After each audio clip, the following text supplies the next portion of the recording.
નમસ્કાર, જય શ્રી કૃષ્ણ. પુરાણ પુરુષોત્તમ માસ અધિક જ્યેષ્ઠ સુદ ત્રીજ અને મંગળવાર. આજના દિવસે શું કરવાથી શું ફળ મળે એ જોઈએ.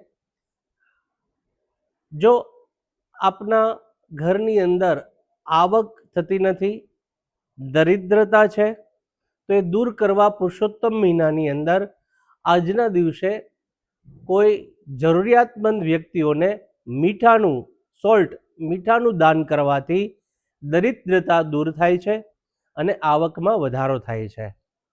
બીજું, આજે મંગળવાર છે, મસૂરની દાળ કોઈ જરૂરિયાતમંદ વ્યક્તિને પણ આપી શકશો. અને આજના દિવસે ઓમ શ્રી હિરણ્ય ગર્ભાય નમઃ આ મંત્રનો જપ કરવાથી આપના જીવનમાંથી દરિદ્રતા દૂર થશે અને આર્થિક લાભ પ્રાપ્ત થશે. તો પુરુષોત્તમ મહિનાના રોજે રોજ અમે આ રીતે ઉપાયો આપને આપતા રહીશું. અસ્તુ. જય શ્રી કૃષ્ણ. નમસ્કાર.